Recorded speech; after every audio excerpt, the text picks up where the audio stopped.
Everybody, welcome to another Anatomical Gangster Hour. I'm excited to talk to our next guest today. I found him on Facebook over the summertime, and I really liked what he was laying down. And I want you guys all to meet Brett Dubreskovic. I hope I said that right. Did I say it right? That was great. I love it. And what's crazy is that, and what is that background? What is that? So that comes from Serbia. Serbia. Yeah. Did you live I'm third where? generation Australian though, so um, yeah.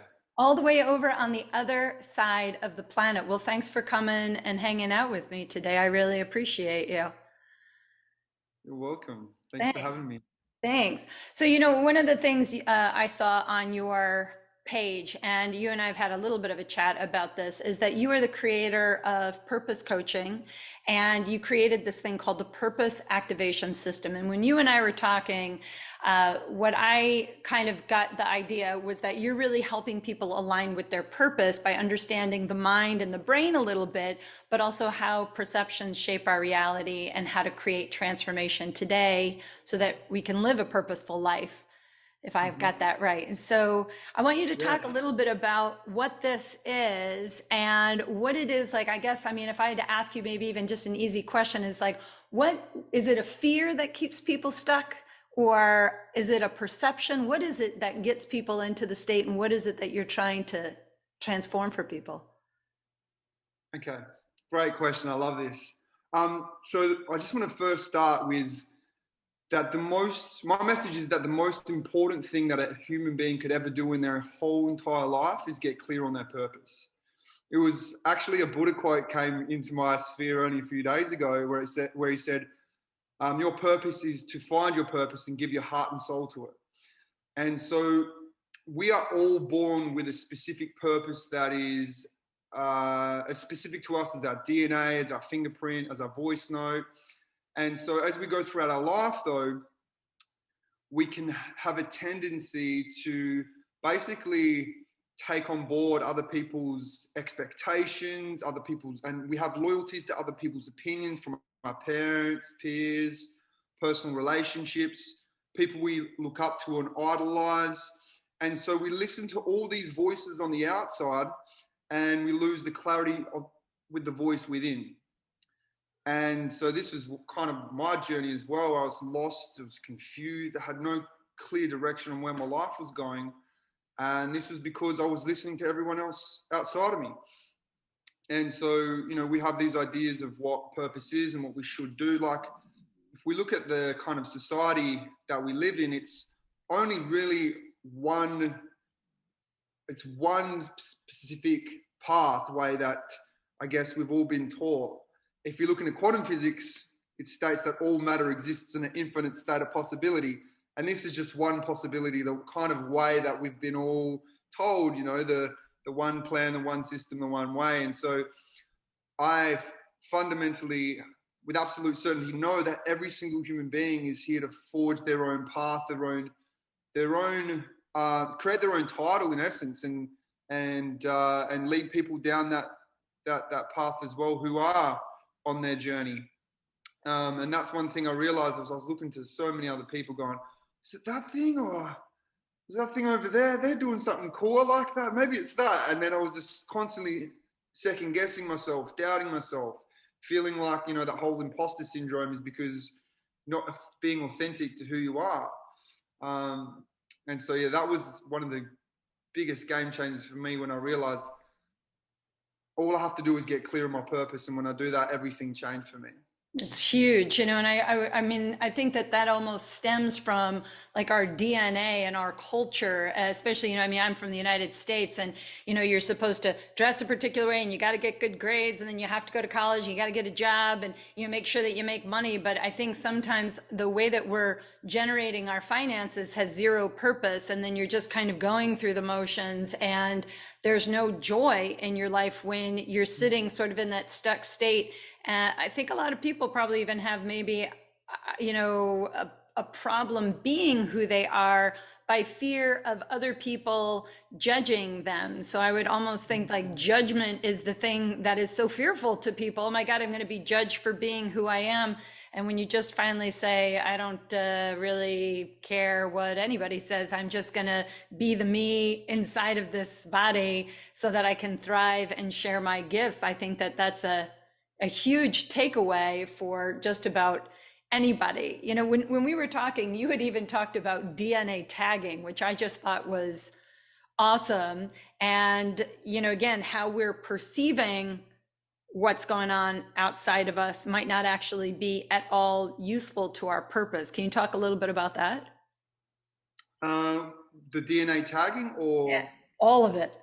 Okay. um, Start there. so just one thing on that, what you were speaking about before, I want to quickly touch on. So the judgment, I got to a point in my life and there's a quote that sums it up perfectly, which is, I'd rather have the whole world against me than my own soul. And so when you get to that point, it's so liberating because you realize that it doesn't matter what happens out here. It all matters what goes within you. And that's when you're able to let your guard down and truly connect with another human being. You're not invested in trying to look a certain way. You just get to be you. And most people have no idea who they are. It was the Delphic Oracle and the ancient Greeks that said, know thyself, be thyself, and love thyself. And so how can you be yourself if you don't even know who you truly are? And then how can you love yourself or expect another human being to love you if you can't love yourself because you don't know yourself?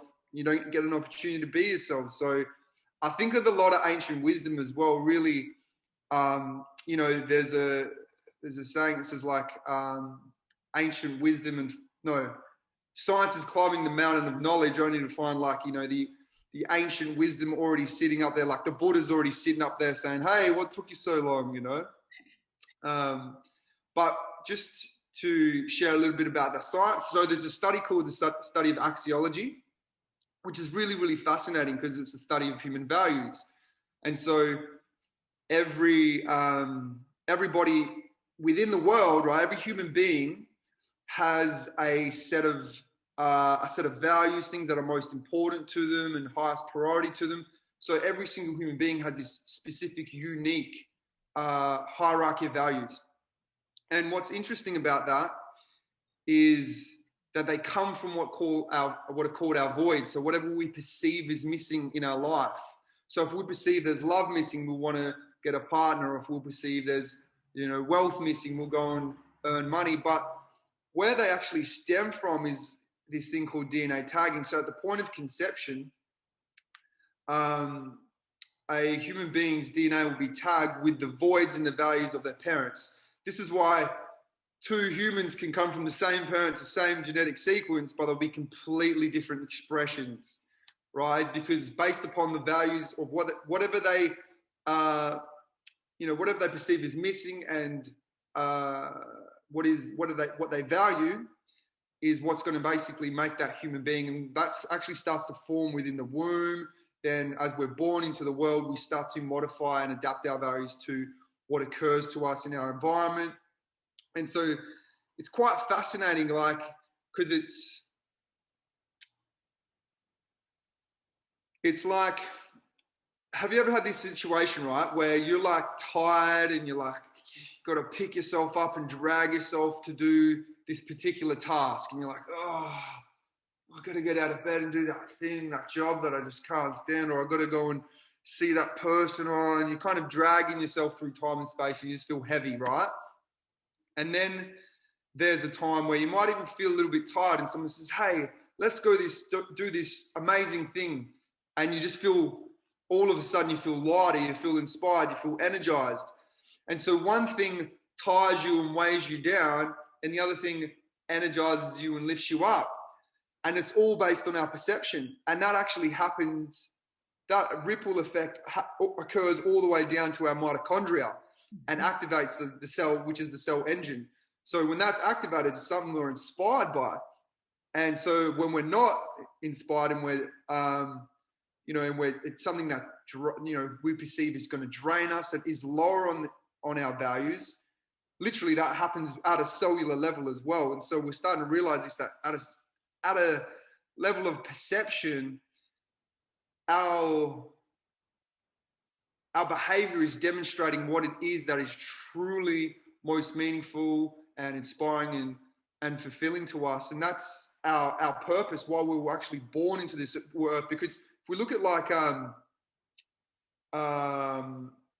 Darwinism, for instance, which is a paradigm that our whole society operates on, is that life is just random mutations and there's no purpose to human life or human beings on this planet or life in general. It's just a random events that occurred from, you know, the Big Bang, for instance, and there's no purpose that all of a sudden now we are like consciousness observing itself and observing the beauty and the mystery of life. And there's just that there is like, they can't even explain it now with random thermodynamics. They can't explain like how that would be random. Like the chances of them explaining that it's random with the science that we know today is like, they can't do it. So there's some sort of creative evolution process here, but we've all been disconnected from that. Now it's like, it sounds like a bit of a theological kind of construct, but in essence, if you look at like this part of the first knuckle on your finger and you times that by 1.16, you get the next knuckle. And if you times that by 1.16, you get the next knuckle. And if you get your finger and you times that by 1.16, you get the space between your first knuckle and the base of your palm, and so on throughout the body. Our ears, the same ventricles as a shell. And so there's this hidden kind of order and design to life, but we've all been, I guess, we haven't been taught that that's present. We've been disconnected from that for a little over a few centuries now. And I think this movement that's taking place, is this shift in consciousness, is coming back to that realization, like, hey, we've lost connection with our spirit. We've lost connection with our soul. And yeah, it's a really exciting time to be alive in modern day history. I think it really is. I mean, even with Yeah. like, you know, if you go back to things like sacred geometry, that, you know, I mean, yes, it has to do with the psychology and the mental state, but there is this spiritual path where I always say we're just a bunch of spirits that agree ahead of time that we're going to come down to this planet and we're going to connect with just a particular amount of souls to have a human experience to gain our spiritual enlightenment. And, you know, you really touched on something that I feel I've said about 1,000 times to friends who are sitting there in their frustrated state and they're angry. And what I find is most of the time they're living in the past. And I say to them, when you talk about that, does that make you feel heavy or does that make you feel light? And they say, it makes me feel heavy. And I say, if it makes you feel heavy, it's dragging you back. If it makes you feel light, it's right. And if you think about what's happening in your present moment, you know, like I'd say, what's your problem right this very second? What is the problem that you have right now? And they'll say, well, I don't really have a problem right now. And I say, then stay right there where you have no problems and everything is possible, because you can't change that past experience. And, you know, the other thing that you really, I thought when we spoke the first time, the thing that really struck me, and some of the stuff that you write on your page, I can relate to. I have a mom who has bipolar disorder, and it's a woman in denial and a medical system that all they offer is medication and drugs. And to convince someone who has a mental definable instability like bipolar disorder, I'm like, you know, it's a label that we start putting on to ourselves, and then it's a stigma, and now it's an embarrassment, it's humiliation, it's shame, and shame will crush all aspects of our development and growth because it makes us less of ourselves. And your story has some sprinkles of that, where there was some form of an awakening from how you described it. And sometimes when we have an awakening, people will be like, they're crazy, or, you know, we've got to give them drugs so that they don't think that way. Because if they start thinking that way, they might tell other people, and that would then create a disruption. And in a sense, that is exactly what you're doing. So would you share a little bit about your story and how you got here where you are now because of your own personal experience? Yeah, for sure, for sure. There's a few things I want to quickly touch on as well with what you've spoken about that is really, really important to address. So one of the things as well is I realized on my journey that all that I'd experienced is that, like you said, when we show up here, we are, we are spiritual beings having this human experience, and our life, our everything that happened to us, whether we perceive it as positive or negative, was specifically designed to take our soul on the greatest evolutionary path, right? But the thing is, so many people have shit happen back there and they try to push it down and suppress it and forget about it. They try and go, oh no, I don't want to look there. That was bad. And so what happens is then people try to get they get attached to just one side, a positive side of life. Like, oh, I always got to be happy. Always got to be put on a smiley face. Always got to be positive, without actually owning that life is both sides. Both opportunity and crisis occur in our environment. Both threat and opportunity occur in the environment in a natural setting, right? Which is a necessity to our evolution. Evolution occurs on the border of chaos and order. And so what actually occurs is we don't look at that stuff and we don't see the meaning in it. So it actually gets stored in our subconscious mind, which is like the amygdala, the lower centers of the brain, and it reverberates in there. And anytime we have an experience that triggers that same event, we literally revert back to cellular memory and we act like an 8-year-old. And the reason being is because from 0 to 8, we construct 85% of the neural pathways in our brain through a process called mirror neurons. And so 85% of our concepts of reality, our personality, is formed by the time we're 8 years old. And by the time we're 8 years old, we're having 60,000 new thoughts a day and only one new thought every 4 days.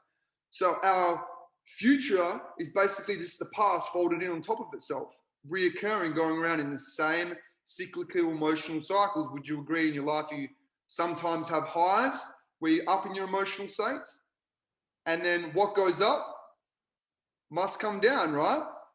And so this occurs within our life, but we don't see the meaning. We don't see the hidden order. We don't get the blessing, and life will continue to bring up the same secret. So like you said, what's the problem now? Well, that problem will be linked back to something that occurred in their life. And it'll be the same, this person's being a certain way. And you'll be able to link it back to what occurred back in those formative years, because it's creating an emotional trigger. And we continue to track those same events into our life until we get the lesson and the blessing. That's right. That's what evolve. Right. Like what you're saying is that most of the time, what we're reacting to isn't what's happening to us in the present moment. It's just triggering an effect in our history. And here we are reacting to something without taking that moment to pause and to say, gosh, I'm really having a feeling about this. Why is it that I'm so angry at this person? Oh, well, I mean, why wouldn't I be? And then if you can go back and track it, I think that's what gives you the power, right? And I mean, even how you say when you're younger, you're having 60,000 thoughts, and in an adult brain, you're having 30,000 conversations in a day, but 29,990 of them are with yourself. And you're not having a conversation with anybody. And so what are you going to do with that unless you acknowledge that it's happening? And most of us are sort of in that state of bury it down, put it in the past, we're going to leave it behind, when really that's where all the learning and richness comes from to get us to today, right? 100%. It's like our ability to see that there was nothing but, a blessing in that experience, right? Because what other choice do we have? We could look back there and go, oh, well, this is, can I swear on this podcast? Okay, so we can look back and say, this was fucked, this was hard, this was painful, this was struggle. And we can carry that story and we can drag it on our shoulder, dragging that story through our whole entire life. Okay. And that literally limits us for what we're capable of. It limits us. It weighs us down. in on a physiological level as well, because whatever we suppress must be expressed. And the last place it shows up is in the physical form in our body as symptoms. And we now know what they're now discovering with epigenetics is that disease is actually feedback to the conscious mind to let us know that we have an imbalanced perception. It's beautiful. And that's it. I mean, our emotions, we're more than our emotions. I hope everybody's really listening to what Brett's talking about here. We're more than our emotions, but sometimes our emotions actually cause a lot of the dis-ease or disease in our bodies. And so it is about changing your perception. Like if somebody says to you, you have cancer and you're going to die. It's like, well, I'm going to die anyway. So is it this cancer that's going to kill me? And it really depends, I think, upon your connection to the title of what people are giving you, the diagnosis. Like I always say, you're not your diagnosis. This is just a part of something that's happening and it's a perception now to then move forward. And I know, this kind of brings me back to you again, is you had a very similar story where someone was trying to diagnose you with something and you kept saying, that's not it. That's not it, right? That doesn't sound right. I'm gonna break this down in because there's a universal law and principle called the law of duality, right? So everything in humanity exists in a state of duality. So if we look at like the socket, when you plug in your electricals, it's got a positive phase and a negative phase. If you look at the Earth in a grander scale, you've got one side of the planet, it's light, the other side of the planet, it's dark. Both are happening at the same time to the same degree, but also we can only perceive it one-sidedly. And it's same as the events in our life. Now, what's interesting about that, also the law of duality, if you look at the human form, we've got 2 ears, 2 eyes, 2 nostrils, 2 hemispheres of the brain. And if you look at the actual digestive system, in the center of the digestive system, we got the liver and we got the pancreas. One is to do with sweet, one is to do with bitter. And if we look at anything below that midway line is to do with resentment, anything above is to do with sweetness, right? In terms of how we use our language. So if we are drawn and attracted to someone, we call them honey or sweetie or sugar, right? But if we are resentful to them and we're repulsed by them, we call them an asshole. We say they're giving us the shits. Like we call them all these names that associate. So our language actually gives away. And so that actually, like I said, what I was talking about before, that dis-ease in the body is actually a symptom to let us know, let our conscious mind know that we have an imbalanced perception. That's what cutting edge science is now telling us, right? And so what's really fascinating about that is that emotions are actually feedback also to let us know to go within. Yes, give yourself permission to go in there, right? We need permission sometimes to go into our body and sense what we feel, because when we feel so much pain or grief, I mean, people want to tune it out. That's why people use drugs. That's why people, ignore and isolate themselves, is because they just want to tune it out. They can't be in their bodies. And really, if you want transformation to happen, transformation happens within us, not outside of us ever, right? It's our job, right? It's an inside job, and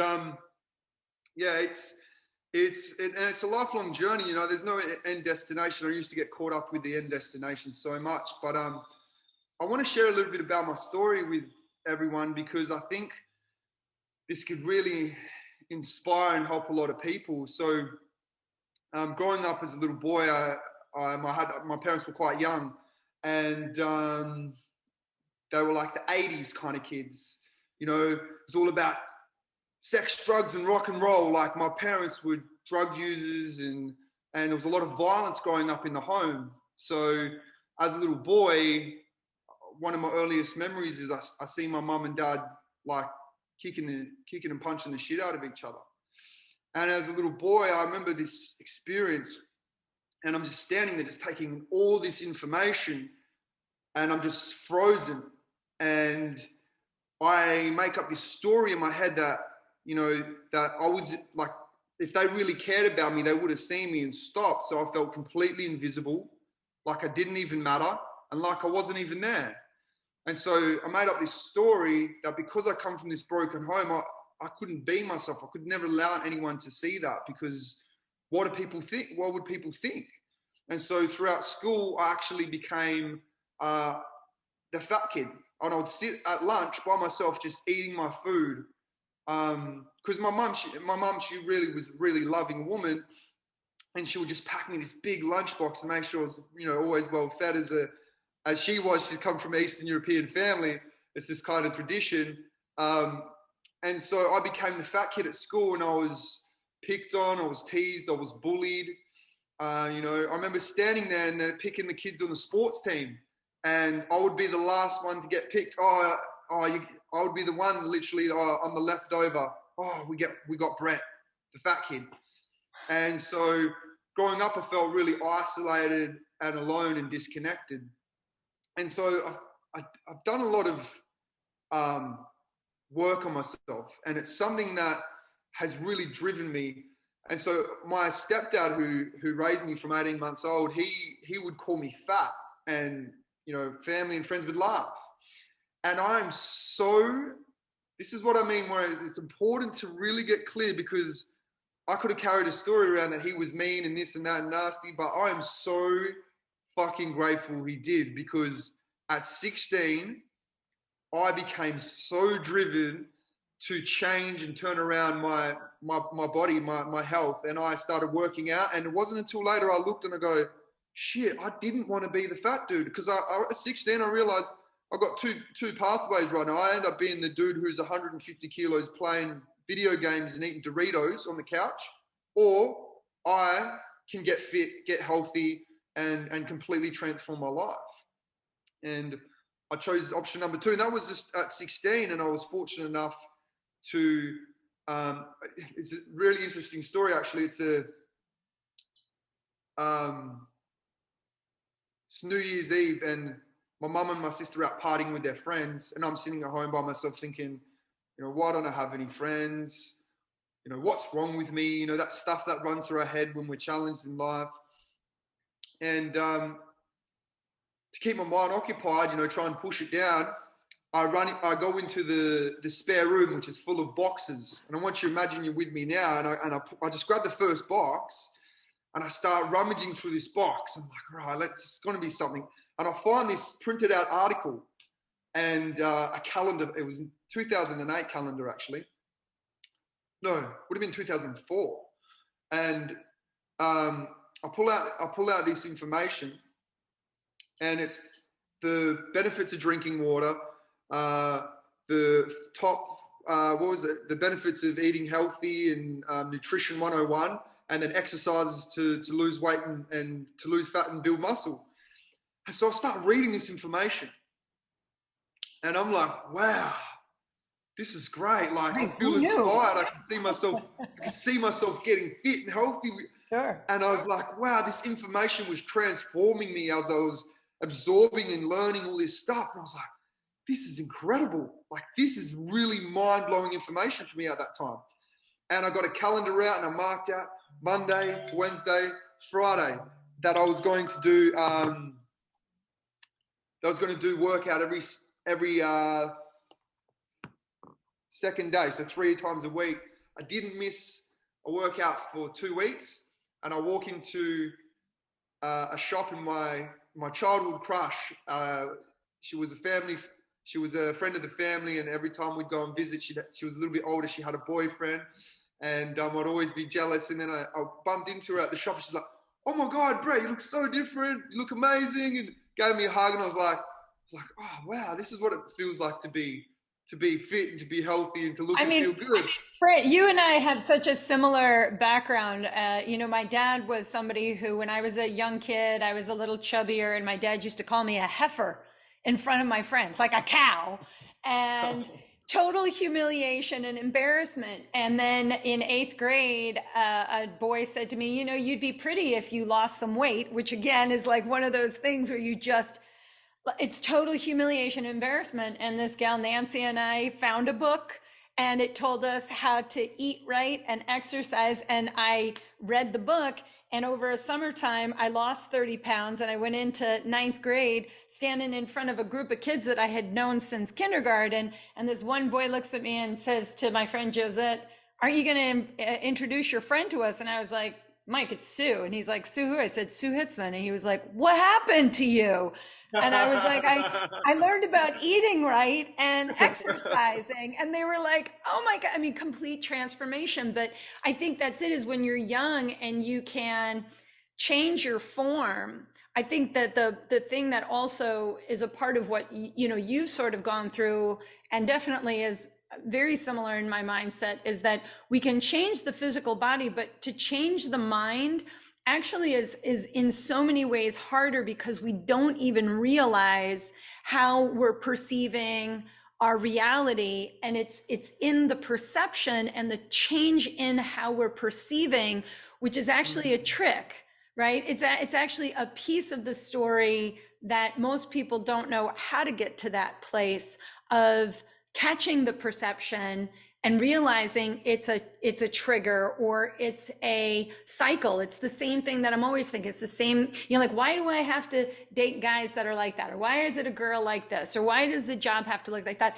It's just, we don't realize how much of it is so ingrained in us from our past, that it's really gaining that clarity over the transformation in the mind that I don't think a lot of people have tools with. Whereas again, diet and exercise are great tools, but lots of people eat right and exercise and still have pain and emotional trauma and all sorts of things. So there's a piece of this perception and mentality that is radically missing. And I think people like you are trying to bring that awareness to people, that there's a little missing piece in that Yeah, yeah, self-care. exactly. And that's the thing, is like, you realize, yeah, you can train, you can transform your physical health. And there was a point when I was about 22, and I looked in the mirror and I was like, yeah, I had it like I was the most shredded, like cut I've ever been. And I was like, grab that little, I had the six pack, and I grabbed that little roll, that little bit underneath your belly button. I'm like, but I still got this. And then in that moment, I realized, I was like, it's got nothing to do with my body. It's got all to do with how I think about myself. That's And I right. still wasn't happy. I was still empty and unfulfilled. And I thought, when I get the dream body, then I'll feel fulfilled. And this happens in our lives. When I get the partner, then I'll feel loved. When I get when I Wow. get the new car, then I'll feel respected. When I get the new haircut, then I'll feel sexy. And this is all how we've been programmed, that to chase these things outside of us, Well, to so chase things outside of us, as what opposed to look within. exactly. What was that shift for you? Because in your 20s, here you are, you finally, like, you've transformed your body, and now there's this missing piece of the mind. Where was the unravel Okay. for you that got you here where you are now? All right. So at 22, I find myself working on a mine site, and I'm 30 meters up on top of a platform working with cranes, which is the has the second highest death rate after the Secret Service in Australia. This Good job to particular pick, Brett. profession. Good job to pick. Excellent. Yeah, well, it's danger money. So you don't have, you do, it's like a 6 month, 6 week training, and then you go out into the job, and basically you learn on the job, and you're getting paid as much as a tradesman that went for 4 years doing the trade. And so I'd been doing this for about 5 years, and I'd been taught the ropes. And I was actually following in my stepdad's footsteps. He got me the job. And so I was living incongruent with what I wanted to do. I didn't have any clue what I wanted to do. And so I'm 30 meters up on this platform, and it's a night shift, and I'm doing a lift with a crane, and this structure lifts up, and basically, to put it in a way that your audience can understand, is I get flung over the edge, and I'm looking literally 30 meters drop, and these two tradesmen basically pull me back onto this platform. And the whole, there's about four of us up there, and it just goes silent. And it just felt like an eternity because it was like, the feeling was grim of like what almost just happened. Mm. And as I was sitting there, I just thought I could have been flattened and splattered on that ground below in a box, never to see my family again, never to tell them how much I love and appreciate them.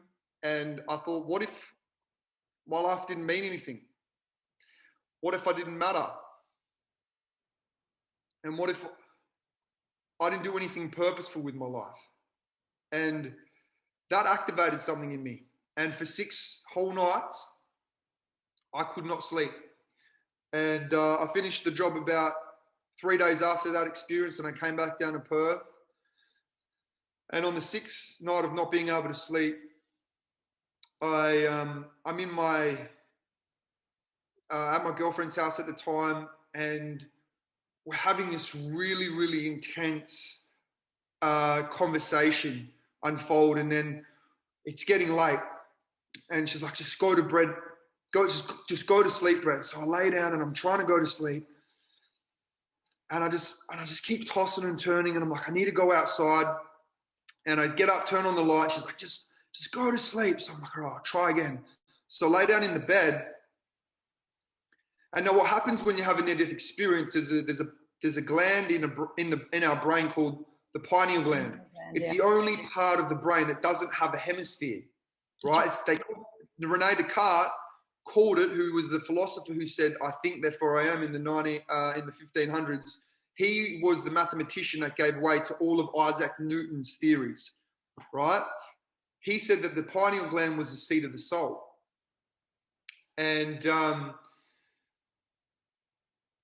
the molecule that passes through the brain when we have a near-death experience, or the other times is when the mother's giving birth, when we're born, and when we die, this gland is activated, is a molecule called DMT, or dimethyltryptamine.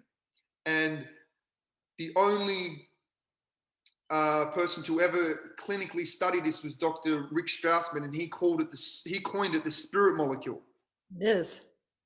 And we, this is something is becoming more mainstream and popularized now as people explore this part of their consciousness. But this happened to me before any of this stuff was out in the open, or that I knew of anyway, in my reality. And so as I lay down in the bed, I close my eyes, and I see this kaleidoscope of all the experiences in my life in one kind of flash.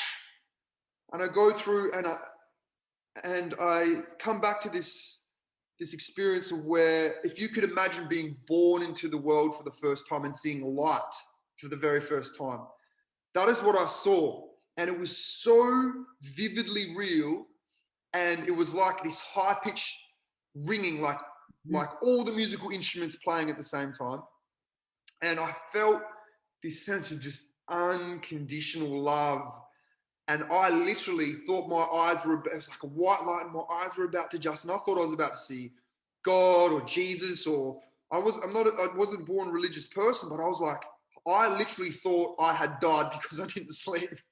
I thought, oh no, I didn't sleep, and now I'm dead. And next thing you know, I'm on the edge of the bed, and my heart's racing. It's pitch black in the room, and my heart's just beating out of my chest. And I'm thinking, whoa, what the fuck just happened? That was more real than this reality. So I'm like, I don't know, but I want to go back there. So I close my eyes. Now, I'm not sure if this is like social programming, or I didn't know what this was at the time, but if you've seen Lord of the Rings, there's a big flaming eye in the sky. I close my eyes, I see that big flaming eye, and if I could go into your body right now and you had a dial for pain and pleasure, and I turn them all the way up, I maxed them both out to as much as you completely feel, and both of those it was like this excruciating numbness just running through my whole being.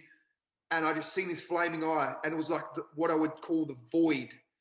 Just this, it was like an eternity of just excruciating numbness. And I came out of that. Again, I'm on the edge of bed. My heart's just beating out of my chest. And I felt like I had just gone to hell and come back. And I'm like, whoa. And so as I'm sitting there, I start praying to God for the first time. I'm like, just give me a sign, show me that you're real.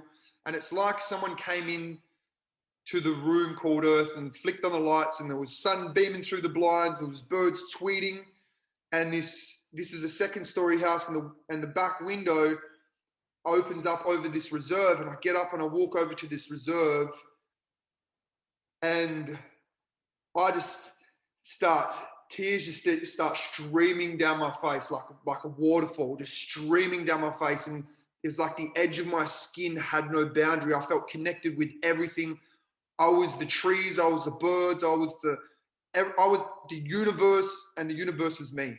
Yeah, that's like it's as big of a spiritual awakening as you can get. I would say there's only three things that will create such a spiritual awakening: a near-death experience, someone dying, or you found a psychedelic like a 5-MeO DMT or something like a psilocybin, in a controlled state where you have this. And I mean, I can only speak for myself. Like I've experienced exactly what you're talking about, of this duality dissolves and you become one with the universe, and it's hard to describe what that is, but having a near-death experience, losing someone, using a psychedelic, these are things that drive that pineal gland and download all the information. And I think that, it's not ironic that you would pick a job that would put you in such a precarious state, like that you would pick this, or that even that he would be your stepfather, to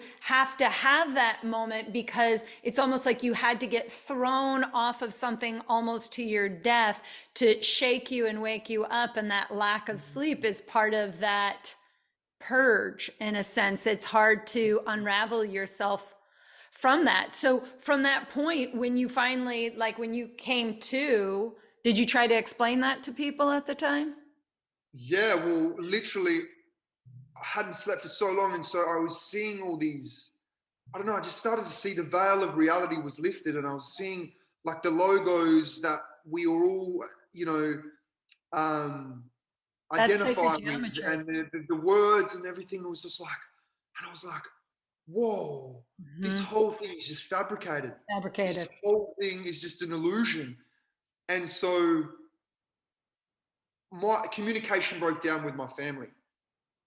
And just before I go into that, I just want to quickly share, when you look into the cosmology, what I discovered is that the theory of the Big Bang Theory, they talk about the the first two forces in the universe was the weak nuclear force and the strong nuclear forces.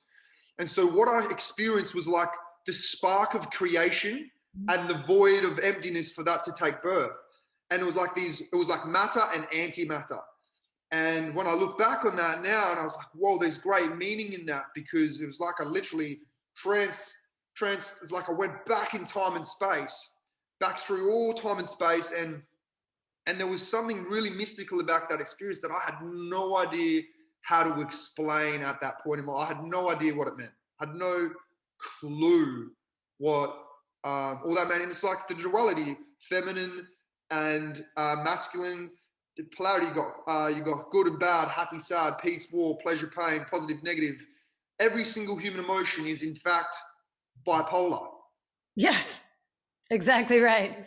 Emotion, You can't pride, have one without shame. the other, right? You can't even know joy without grief, right? This is part of the human experience that people are always trying to, like, eradicate pain and dissipate their grief and, whatever. And it's like, but if you don't have that and all you have is peace and harmony, in fact, you can't, because you don't have the polar opposite of it to have the peace and harmony. Yeah, exactly. How would you know if you just Yeah, showed up in exactly. at peace the whole time? How would you know that you were that? There's nothing to contrast it with, and so um, yeah, you're spot on. And what we now know is what creates these bipolar emotions is the more we're addicted to a one-sided world. The more we want it just to be plus, plus, plus, right?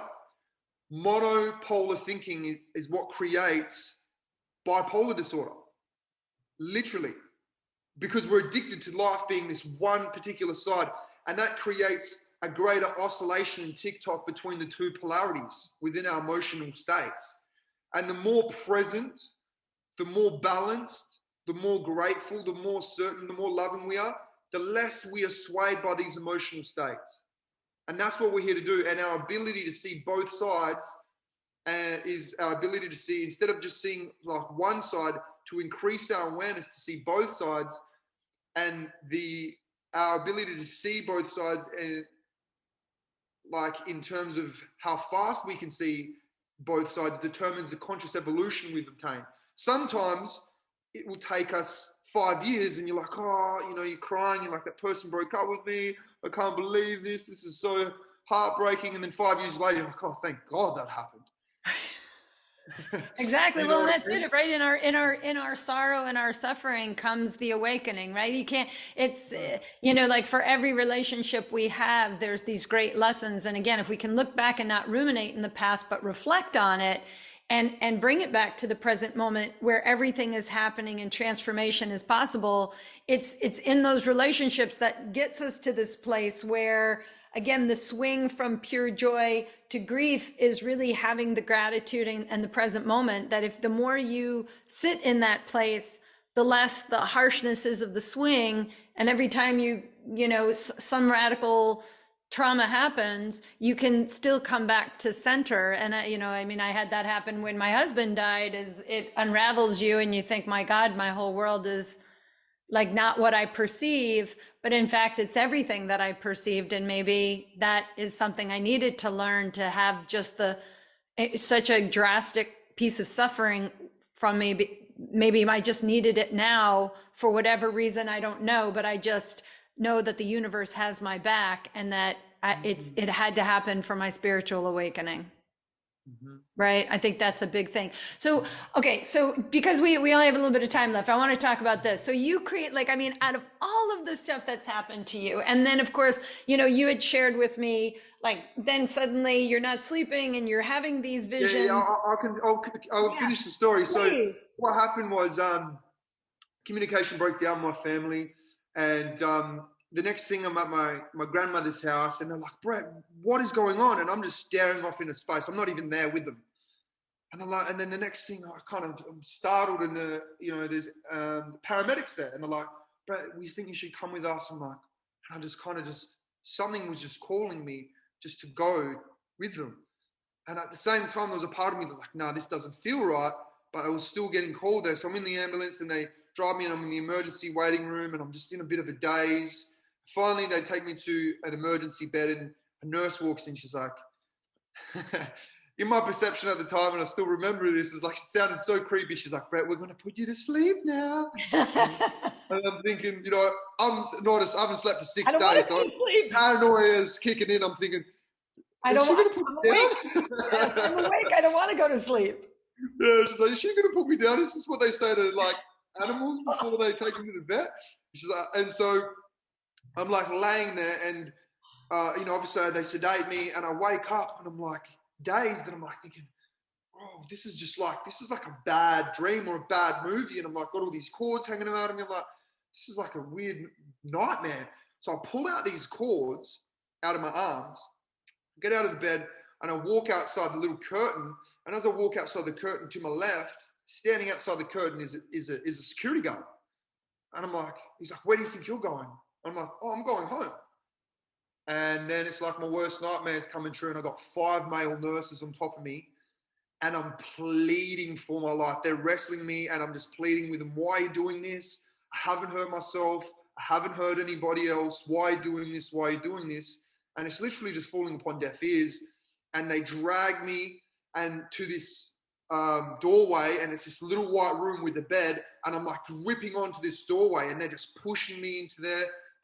They basically strap me down in this bed, and I wake up in room 33 in the Perth Psychiatric Hospital in a place called Joondalup. And I kind of come to, and it's just completely white room, white sheets. It's not padded. Thankfully, it wasn't like that bad.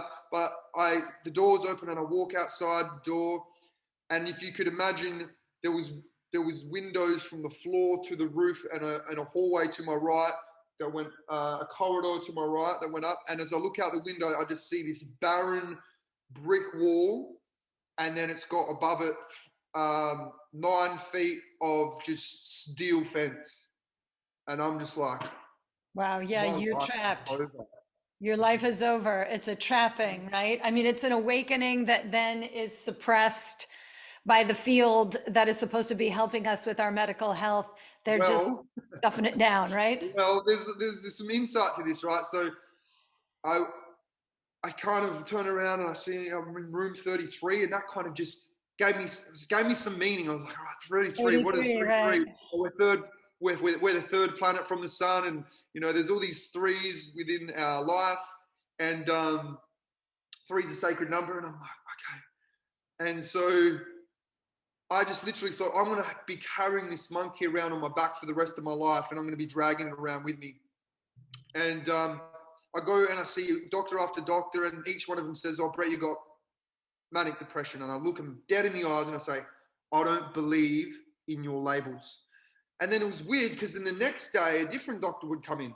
They're like, "All right," in my perception, I was like, "All right, we couldn't convince him on that. Maybe you try." And so then, the next one would come, "Brett, actually, he was wrong. You've got bipolar." And then again, the next day was, I got PTSD, and then a different doctor would come in, and I've got schizophrenia, then multiple personality disorder. And the more that they changed their mind, because I was more certain in myself, I just knew in myself, just don't allow someone else to label you, Brett. Something within me, that rebellious part of me that was told that I didn't listen at school, was a fucking blessing at this time of my life, right? Mm-hmm. And so then this one particular doctor who'd had the most experiences from South Africa. I only recently chatted to him a couple of months ago, because this happened 7 years ago. And the first time I spoke to him was about 3 or 4 months ago. And our conversation was mind-blowing. Me and him were talking about epigenetics. We're talking about neuroplasticity. We're talking about all these different things. And he's like, "Oh, can you give me some more information on that?" And I'm like, I'm sharing all these different lectures and talks with him. And I was like, whoa, it was quite humbling, actually. But I basically, he comes and says to me, says, "Brett, this is what's called a transient phenomenon." I was like, wow, that sounds pretty cool. I'll roll with that. I'll take that label. And so, how's the duality in this? He said he'd only ever seen this one time in his life. And I told him about a particular experience on the plane where I felt this euphoric feeling on the plane, on the plane ride from my job up on the mines down to Perth, which was the third day of my no sleeping. And he said that the only time he'd ever seen this was in someone else, and they had a similar experience happen to them, but they were scuba diving underneath the water. And I was like, whoa. Mm-hmm. So there's all these kind of like synchronicities. And so after 28 days of like literally my freedom being taken away, I get out, and all my family was really supportive of this time. But as soon as I got out, it was like they went back to their normal lives and kind of forgotten about me. And I was left then to just sit. I was sat in my room, in my man cave, basically just sitting there, and I was digging myself this deep dark hole. And I was like, I didn't know what to do. I felt like my whole worldview was completely disrupted.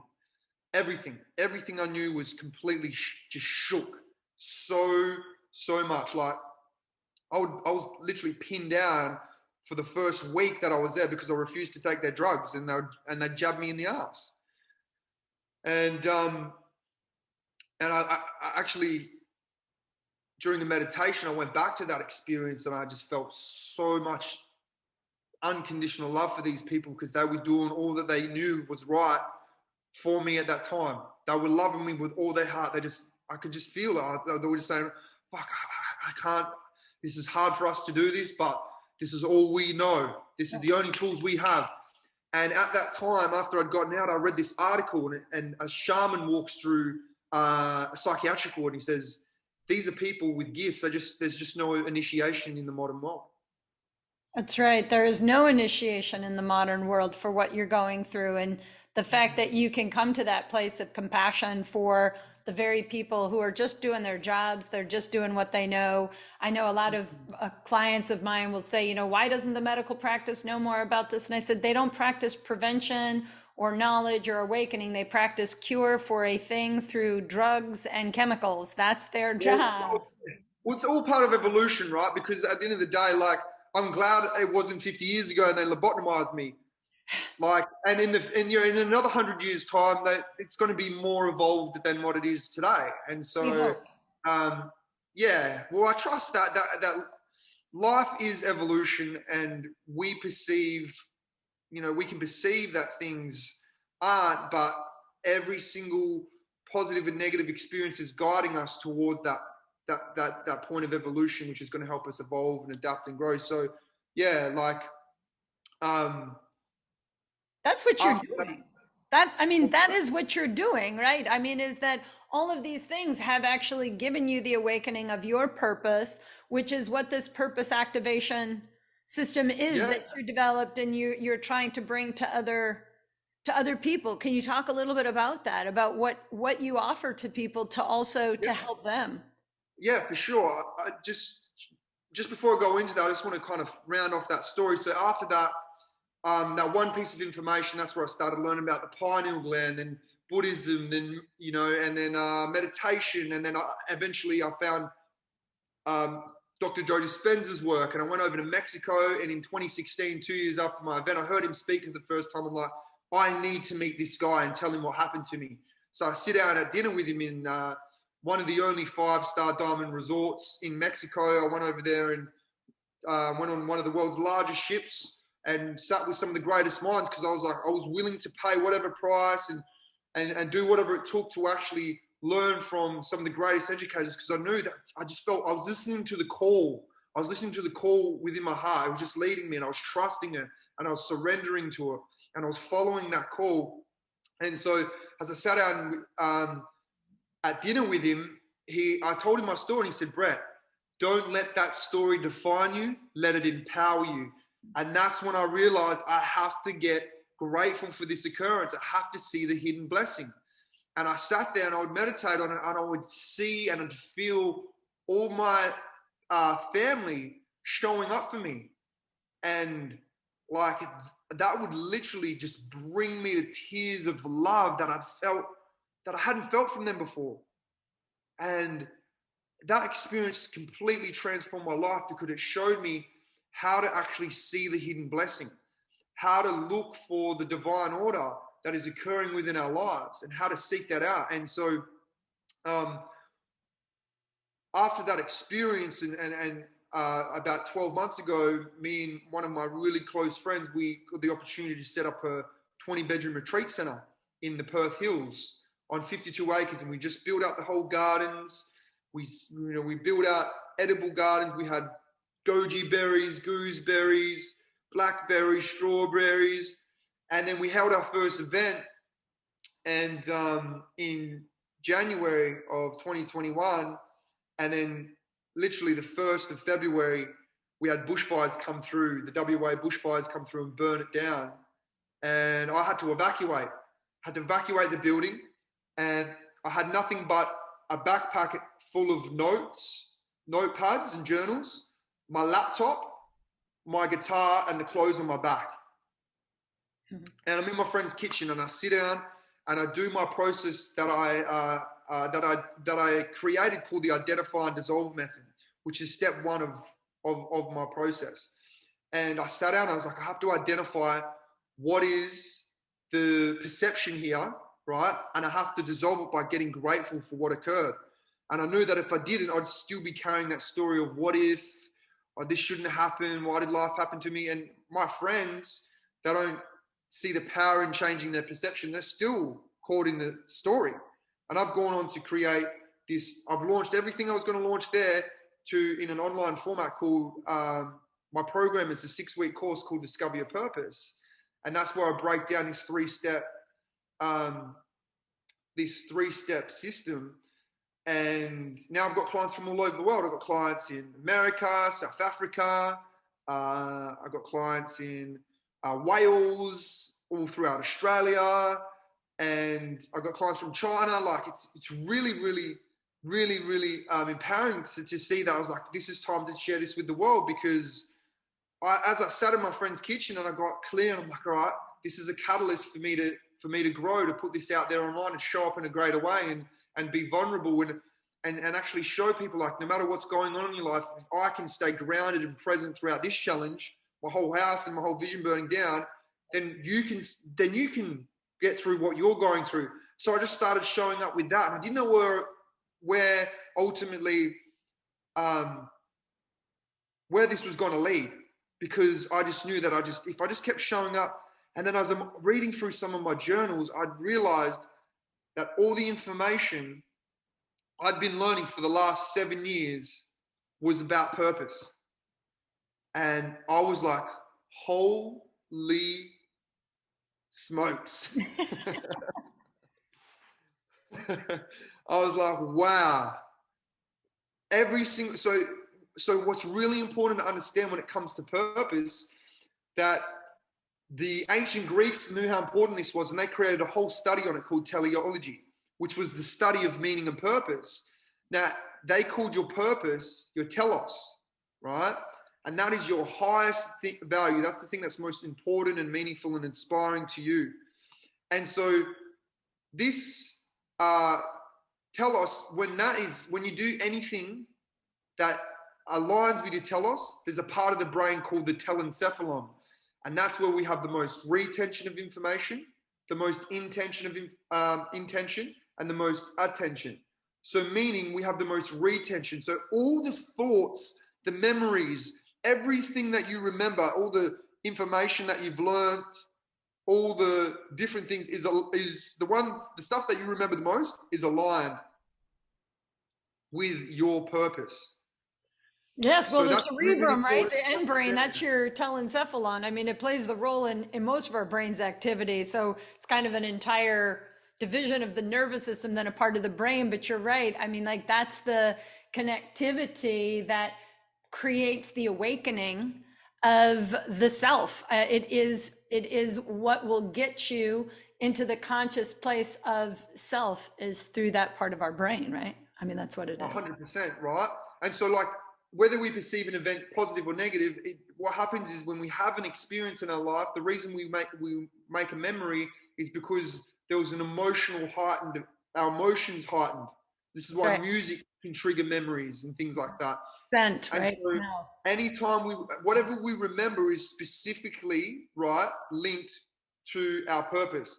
Now, when we act on anything, any action we've ever taken, even if we perceive, because so many people out there have shame and guilt, right, based upon actions they might have taken. But all those actions were actually what they perceive was going to give them the most benefit or the most advantage over disadvantage to their telos. And this is all happening subconsciously. This might not be happening consciously, because they look at their actions and they base it from someone else's view and go, oh, I was wrong, I was bad, I shouldn't have done that, blah, blah, blah, blah, blah. And the actual definition of guilt is the perception that because of our actions or inactions, that someone else has had a positive without a negative, a negative without a positive, a pain without a pleasure, a bad without a good.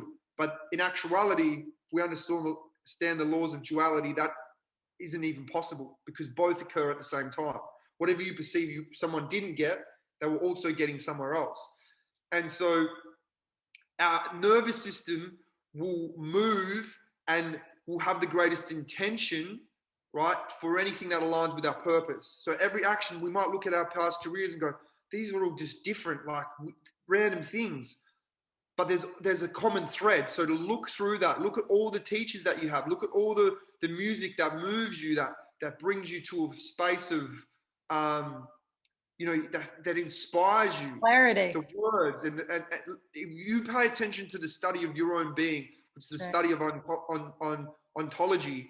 That is the greatest thing you will ever study, your own being, because Once you understand how you could learn all the information on nutrition and exercise, or you could learn all the information on business and sales and marketing, but if you don't understand your own being and Mm-mm. what inspires you, you will continuously you'll be trying to act upon other people's expectations and opinions and That's worried right. about the judgment from the outside. Yeah, And you get it will less. cloud your clarity, That's right. right? You get less into the self by making yourself have to be what other people perceive you to be. And I think that that is that first piece of clarity is getting clear with that purpose and realizing that even when you feel like I don't know what I'm doing with my life. I mean, that's what I hear a lot of people saying. I'm not really sure. Like Sue, I watch you and like you have all this purpose and like I envy that. And I say, well, don't waste your time envying something outside of yourself. Actually realize that by watching me is the awakening of some part of yourself that's Yeah.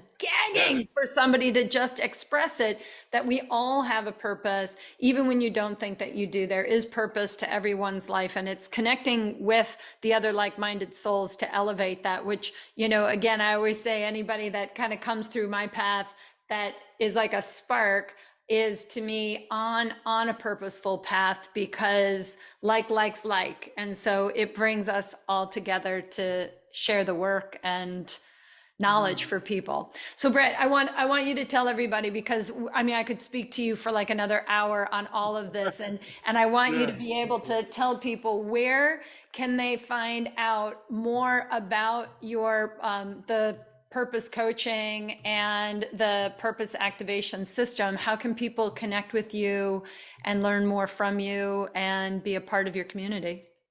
So you can either go on to my website, which is discoveryourpurpose.com.au, right? All one word, discoveryourpurpose.com.au, or my Instagram is Brett Dobre, so Dobre.